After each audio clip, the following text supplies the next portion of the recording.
سلام، خوش اومدین به قسمت 5 رندوم کست. تو این پادکست همه چیز رندومه.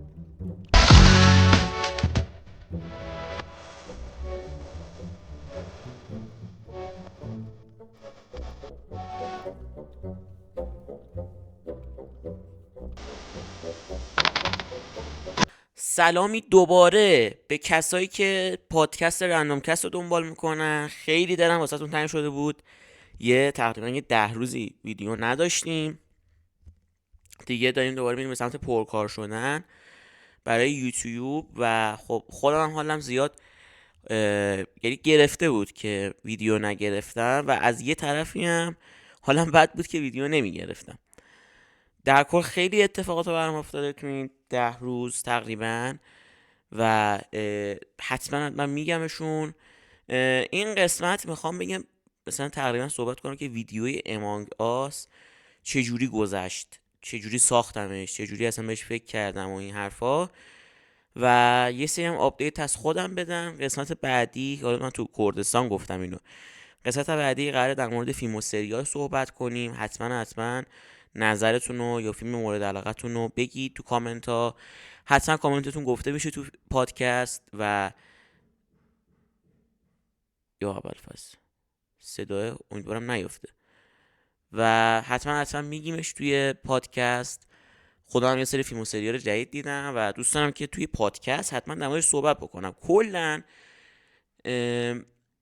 من شما رو، حالا مثلا الان یه دوربین جلومه خب، ولی شما رو مثل رفیقا میمونم، میدونم، مثل خانوادم میدونمتون و به خاطر همین این پادکست رو اصلا درست کردم و اینقدر با شما ارتباط میگیرم و صحبت میکنم باهاتون و دوست دارم که شما هم با من صحبت بکنید در مقابلش.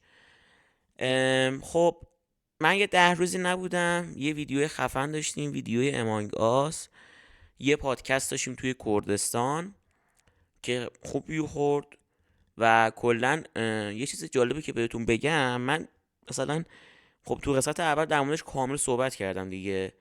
همیشه تو ذهنم بود یه پادکست درست بکنم که مثلا بیام بشینم همین شکلی صحبت بکنم، ولی فکر نمی‌کردم که باعث محبوبیت من بشه. یعنی خیلی آدما از موقعی که استارت زدم رندوم کستو خیلی بیشتر منو شناختن و خب این برای من خیلی ارزشمنده. در تقریبا 1 مهر بود که من از کردستان داشتم برمیگشتم، نه 31 شهریور بود. متاسفانه یکی از بستگانم رو از دست دادم، یکی از عزیزانم رو از دست دادم، شوهرم رو از دست دادم و واقعا روحش شاد از همینجا. خیلی آدم خوبی بود و یه ذره که نه، خیلی سر شوک بودم و ناراحت بودم. در کل نمیخوام ناراحتتون بکنم چون خیلی چیزا هستش که ما رو بخواد ناراحت بکنه، ولی ما اینجاییم که حال همدیگه رو خوب بکنیم، پس اینو بذاریمش فعلا کنار. همینجوری خواستم فقط بگم که بدونید چرا این همه تایم نبودم. بعد یه ولاگ تو کردستان گرفتیم که ولاگ بد نشد، ولی اون چیزی که میخواستم نشد. دلیلش هم همون چیزیه که تو خود پادکست کردستان گفتم. یعنی چون با یه سری آدمایی بودم که باهاشون رو در وایسی داشتم، روم نمیشد زیاد ویدیو بگیرم و حالا صحبت بکنم جلو دوربین دیگه. سر همین ویدیو 24 ساعته نیست، ولی خب ولاگ جالبیه، ولی مثل بقیه ولاگامون شاید نباشه، نمیدونم، شاید هم باشه، نمیدونم. حالا بعد تو ادیت ببینم چه جوری میشه. ولی یه ولاگ مشهد داریم که خیلی خوب شده، 24 ساعت تو مشهد. بعد از این پادکست نمیدونم این پادکست رو جمعه آپلود کنم یا همین روزی که داره گرفته میشه. سر اینکه روز آپلود رندوم کستم یه ذره میخوام رندوم بازی در بیارم، ولی احساس کنم خوب نیست. ولی حالا باید فکر بکنم در موردش. ایده اینو دارم که یه سری کارهای جدید توی رندوم کست بکنم و دارم روشون کار میکنم. مثلا اینکه بیایم لوگوی برنامه رو عوض بکنیم، توی پلتفرم‌های صوتی مثل کست باکس، اسپاتیفای، ساوند کلود باشیم که اونجا هم یه سری آدم بهمون اضافی بشه، یه سری رفیق، یه سری خانواده به خانوادهمون اضافی بشه. هدفم اینه که یه ذره ادیتمو بهتر بکنم، تامنیلا رو بهتر بکنم، چون از وقتی که دیگه امیرعلی از من حمایت کرد من هم کم کارتر شدم، دلیلش هم اینه که میخوام همیشه تو لول خوبی باشم، حالا نه با کیفیت ترین یا بهترین، میخوام تو لول خوبی باشم دیگه. یعنی الان مثلا اگه دقت بکنید کیفیت دوربین ما از پادکست چهارممون، قسمت چهارممون بهتر شده. چرا؟ چون الان دیگه داریم با 11 پرو مکس فیلم برداری میکنیم و خب هدفم اینه که همینجوری بهتر بکنیم ولی باید یه ذره درآمدزایی هم بشه دیگه از طرف یوتیوب، چون من همه چیزو تا الان از جیب خودم دادم. مثلا حالا شما خانوادم این حرفا رو میزنم، وگرنه اصلا نه منتی سرتونه، من خودم این کارو دوست دارم که دارم واسش هزینه میکنم، غیر از این چیزی نیستش. مثلا این هدست 5 تومن 6 تومن 7 تومن الان پولش، آیدیو تکنیکا، این میکروفون سینکو که 3 تومن 4 تومن الان پولشه، گوشی خودش الان 30 40 تومن پولشه، پایه‌ای که ما داریم دی جی آی اسمو، دی جی آی موبایل اسمو 6 که اون الان نزدیک 11 12 تومن پولشه، لپتاپی که من دارم حدود 25 تومن 30 تومن پولشه. و خب این کارو من دوست داشتم که اومدم واردش شدم و میدونستم یه سری هزینه داره، ولی واسه که یه ذره خفن تر بشیم و لول اپ بشیم نیاز به یه سری پول دارم. و اینو بگم البته وای نمیستم تا موقعی که مثلا درآمدزایی باشه. الان مثلا تو این فکرم که بریم واسه دکور اتاق، چون همونجوری هم که نمیدونم گفتم یا نه تو پادکست ها یادم نیست، هدف دارم که بتونم شروع کنم به استریم و لایف شدن توی یوتیوب و حالا توییچ زیاد تخصص ندارم توش، بعد برم یاد بگیرم. و خب دارم تو فکر دکور کردن اتاقم قرار بود امسال از این خونه‌ای که توش هستیم بلند بشیم، یعنی همین ماه. ولی خب قرار شد 1-2 سال دیگه هم توی این خونه باشیم و سر همین من میرم سمت دکور کردن اتاق برای لایف شدن، مثل یه سری روزای خاص، مثلا مثل روز تولدم، نمیدونم شب یلدا، عید، چهارشنبه سوری و خیلی این کارو دوست دارم. کلا لایف شدن رو خیلی دوست دارم و پیگیرشم زیاد. بعد این از لایف شدن یه سری هدفا دارم واسه رندوم کست، مثل اضافه کردن مهمون. ولی خب اضافه کردن مهمون نیاز به تجهیزات داره و من نمیخوام فقط با یه دوربین ساده مهمونمو بیارم، چون کسی مثل امیر ایزت میبینه، کسی مثل شماها، هر کدومتون ارزشمندین برای من. پس من باید یه کیفیتی بسازم که شما لذت ببرید دیگه. سر همین میخواستم مثلا سر همین ویدیویی که دارم در مورد امانگاز صحبت میکنم مهمون داشته باشم، همون بچه‌هایی که تو ویدیو بودن، چون خیلی حرفا برای زدن داریم هممون. خیلی اتفاقات افتاد درون ویدیو، قبل ویدیو، بعد ویدیو، و خب کامل از جانب اونا اینا رو میگم بیشترشو. و هدفم اینه که مهمون اضافه بکنیم، در واقع پوستر پادکست رو عوض بکنیم، بریم تو پلتفرم‌های صوتی و اینجور حرفا. خب بریم سر ویدیوی امانگاس. آقا چی شد اصلا این ویدیوی امانگاس توی مدرسه خاتم ساخته شد؟ اول از این که بگم من الان حدود 1 سال 1 سال و نیمه که تو مدرسه خاتم درس میخونم، از موقعی که رفتم دهم. و خب ما پارسال معاون فرهنگی نداشتیم، اسمشون هم نمیارم، شاید نخوام بیارم. بعد امسال داشتیم. بعد تو تابستون که ما میرفتیم مدرسه همینجوری به شوخی رفتم بهش گفتم آقا مثلا یه کاری بکنیم، هم من یوتیوبمو بذارم هم مثلا کمک به مدرسه بشه. گفت آره چرا که نه، ایدهشو بده بیا بساز، اجازهش با منه، تو بیا. و خب اولش تو فکر مثلا یه فیلم کوتاه بودیم که بسازیم، ولی دیدم به سبک چنل من نمیخوره هیچ جوره. چرا مثلا علی زودیاک بیاد بسازه باز یه چیزی، ولی خب تو سبک من نیست این کار دیگه. و خب بیخیالش شدم. نیازم به تجهیزات و فیلمبرداری خفن داشت که من فعلا نمیتونستم، اون موقع نمیتونستم. بعد گفتم خب آقا اوکی، بنیامین اینو ساخته، یعنی بنیامین اینو ساخته که دیدم مثلا بنیامین اینو ساخته، بعد گفتم خب ما هم بسازیمش، چه اشکال داره؟ این همه آدم امانگاس میسازن، مگه مثلا بازی امانگاس مختص یک نفره یا مثلا یک تیمه؟ و سر همین رفتم به این فکر که امانگاس بسازیم. اونا هم به اونا گفتم و اونا هم اوکی دادن. بعد اولین نفر با بارمان صحبت کردم. بارمان سلام بهت، اگه داری این ویدیو رو میبینی. اولین نفر با بارمان صحبت کردم که گفتم مثلا بیا این ویدیو رو بگیریم و اینا، خیلی استقبال کرد. بعد با بچه های دیگه مدرسه گفتم قرار بود توی ویدیو خیلی تعداد نفرات بیشتری باشن، خیلی زیاد، مثلا 10 نفر. ولی به دلیل اینکه حالا مدرسه بود و تو وسط تابستون بود و یه سری مسافرت بودن و یه سری مریض بودن و یه سری مام باباشون نبودن و اینا، نشد که تعداد زیاد برگزار کنیم. و خب بارمان اوکی داد، یعنی از اول میخواست بیاد. علیرضا اوکی داد که بیاد. کسرا و آرسام هم اوکی دادن که من گفتم آقا یه نفر رو بیارید با خودتون که ما بشیم 5 نفر بتونیم ویدیو رو بگیریم. و اونا هم اوکی دادن و شدیم 5 نفر. راستین دمش گرم که اومد. یه چیزی بگم، میخوام یه تشکر مشتی بکنم از همه بچه‌ها و یه تشکر مخصوص بکنم از بارمان، چون که اگه بارمان نبود اصلا شدن این ویدیو محال بود. من یه توضیح بهتون بدم. ویدیویی که ما گرفتیم، من دقیقا داشتم من مشهد برمیگشتم، قرار بود پنجشنبهش، من چهارشنبه سوار قطار شدم، قرار بود پنجشنبه صبحش بریم واسه ضبط ویدیو. و سر این که نمیدونستم کیا قراره بیان، چند نفر قراره بیان، اصلا میشه ویدیو رو بگیریم، ریسک نکردم که تجهیزات اجاره بکنم. یعنی حتی داشتم صحبتاشو میکردم که اوکی بکنم تو تهران برم یه مثلا 2 تا دوربین خفن و اینا بگیرم واسه ویدیو. ولی دیدم وقتی که بچه‌ها معلوم نیست اصلا چند نفر قرار بیان، ویدیو رو هواه، گفتم بیخیال، بذار حالا فعلا با گوشیامو میگیریم. و خب توی قسمت سوم بود، آره فکر کنم سوم بود، صحبت کردم که چی شد که تو مشهد انقدر نمرش پایین شد. من توی مشهد قرار بود در واقع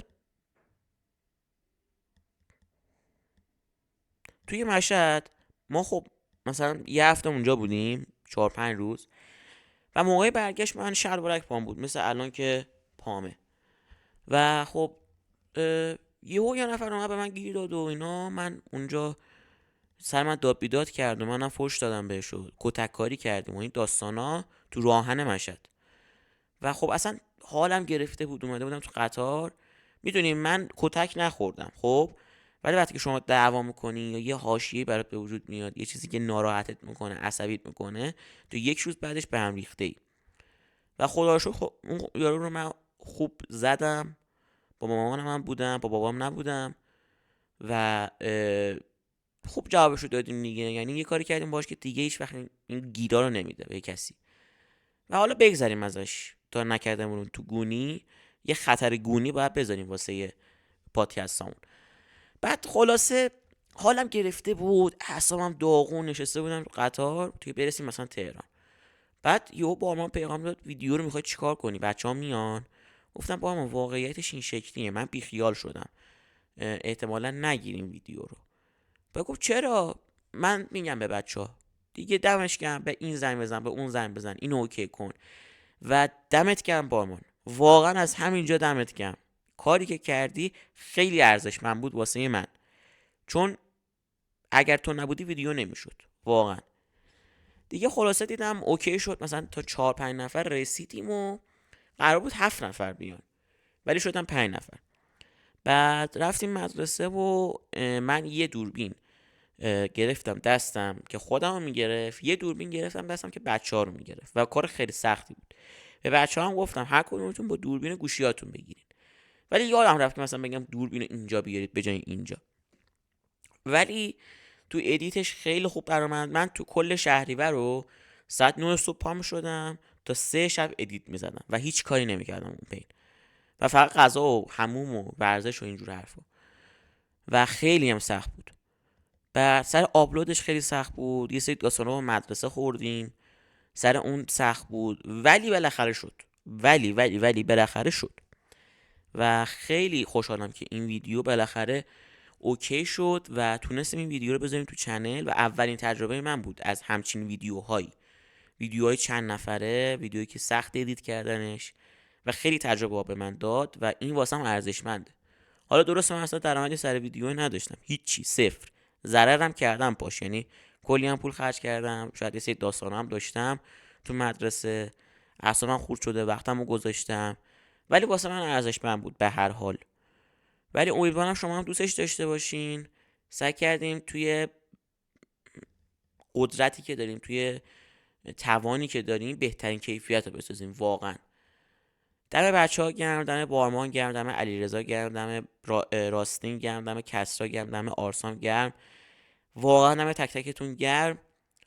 بعد مثلا سر ویدیو یه سری عکس و فیلم دارن از پشت صحنه‌اش، مثلا سر ویدیو، سر ادیت کردنش که من دهنم سرویس شد واقعا.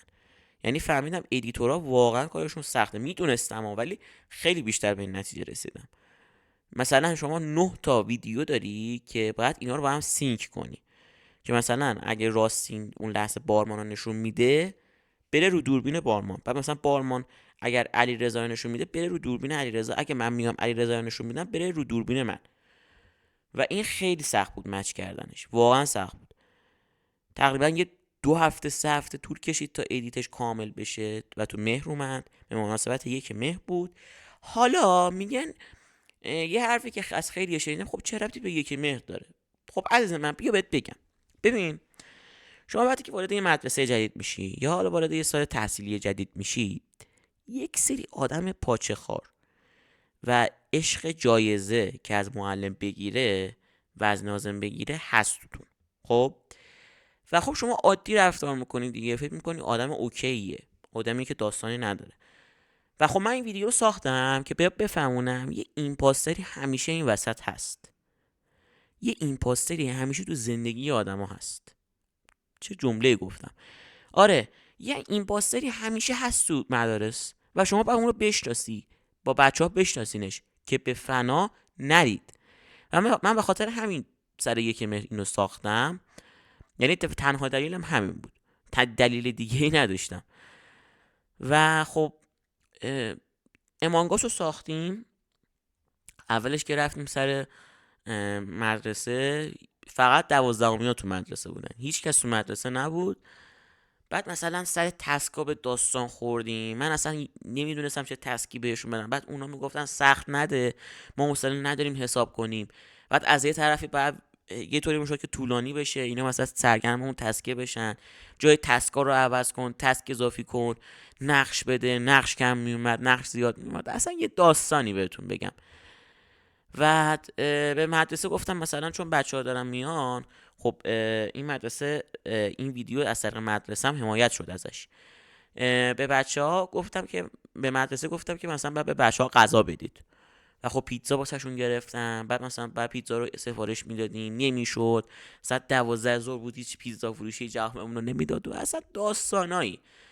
بعد مثلا اون وسط یا مثلا سر ویدیو مشاور پایه‌مون ما رو مثلا صدا میکنه، مشاور پایه قبلیمون، اسمشون نمیارم، ولی بچه‌ای که تو مدرسه هم میشناسنش دیگه، مشاور پایه 10.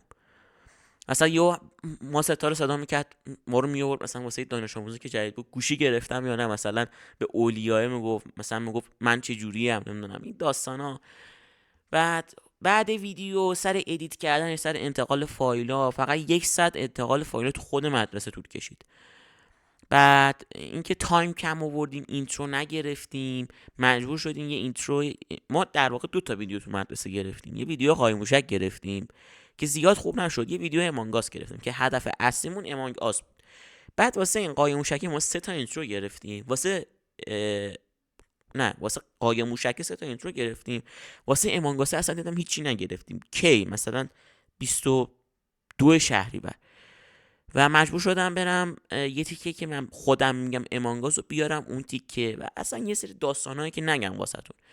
بعد مثلا سر تامنیلش خیلی داستان داشتم، اصلا اولاش تامنیلش خوب نبود.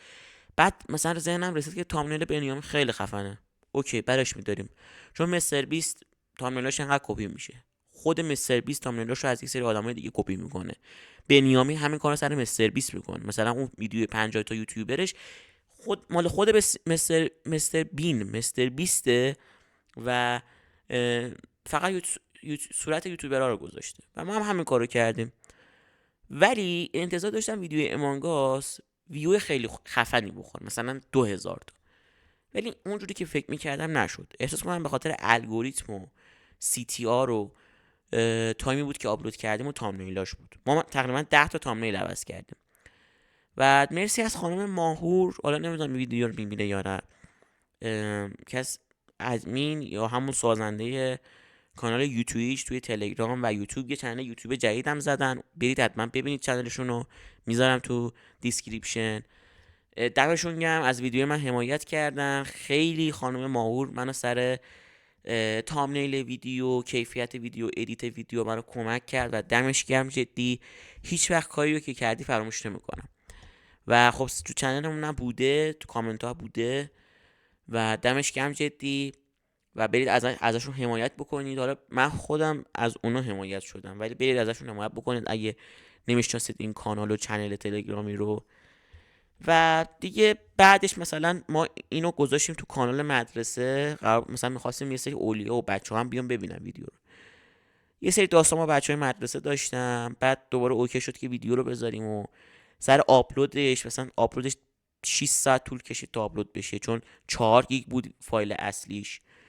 و دیگه داستانه که سر هر ویدیویی که مثلا انقدر مثلا بخواد کوالیتیش بالا باشه هستش. و مثلا یه سری جا صدای بچه‌ها بد بود، من از همینجا عذرخواهی میکنم از همه 5 نفری که تو ویدیو بودن. یه سری جا شما حواستون نبود، دستتون این شکلی میگرفتین روی میکروفون گوشی و صداتون اصلا نمیومد و من مجبور بودم که حذفش کنم. تنها کسی که این مشکل رو من باش نداشتم یکی آرسان بود، یکی بامان بود و دمشون گرم جدی که حواسشون به این موضوع بود. و خلاصه اینجوری دیگه. بعد یه شورت ویدیو مثلا گرفتیم که اونو اصلا نذاشتم، ولی تو فکرمه که بذارم. بعد حتما نظرتون رو بهم بگید، توی ویدیو توی یوتیوب شورت ویدیو بذارم یا بریم تو اینستا ریلز بذاریم. اینستامون زیاد فالووری نداره، کلا 50 تا نمیرسه، ولی تو هدفم اینه که پیج اینستامون رو بیاریم بالا. من الان یه 3 هفته از روش کار نکردم مثلا. و خلاصه اینجوریه که میادم هستش که شروع شده، دهنمون سرویس شده با درسا و واقعا سخته. ولی خب میگذره، درس میشه، ولی نه ترس دیگه. و اینم اینجوری دیگه. اینم بود از این قسمت ویدیو امانگاز. دوست داشتم که بچه هم تو این ویدیو باشن ولی نشد که باشن. کسرا هم یه پادکست درست کرده، حالا معلوم نیست کی بیاد، ولی یه سری چیزای شنیدم که به گوشم رسیده، مثلا اینکه میخواد اسکی از رو پادکست من بره. خب کسرا جان، من ازش حمایت میکنم، ولی اگر 1% بفهمم که اسکی از رو ایده من رفتی، دهنتو سرویس میکنم. حالا دیگه بماند دیگه، چی کار میکنم بات، اون دیگه شخصی تو ویدیو ها نمیبینید. من فقط همینجا خواستم یه تهدید ریزی بکنم که کسا بفهمه داره چی کار میکنه. ولی اگه واقعا اون شکلی نباشه ازش حمایت میکنم و میذارمش. و هنوز ویدیوش آپلود نشد البته. و اینم بود از این قسمت. امیدوارم که دوستش داشته باشین. شما مثل خانواده و رفیق منید. حتما کامنت بگید، حتما بگید فیلم و سریال چی دوست دارید، چی به نظرتون خوب بوده، کدوم سریال بهترینه، کدوم بازیگر بهترینه و اینجور حرفا. لایک، کامنت، یه کامنت بذار، یه انرژی بده جدی بهمون. یه سابسکرایب بزن، به قرآن فقط مثلا یه 900 نفر 800 نفر مونده تا به مثلا 1000 نفر برسیم. و خب یه سورپرایز خفن داریم موقع 1000 نفر شدن که الان نمیگم چیه، مثلا 500 تا شدیم میگم. و اینم بود از این قسمت رندوم کست، قسمت 5 رندوم کست. و تا قسمت بعدی و ویدیوهای بعدی دوستتون دارم و یار و خدا نگهدارتون.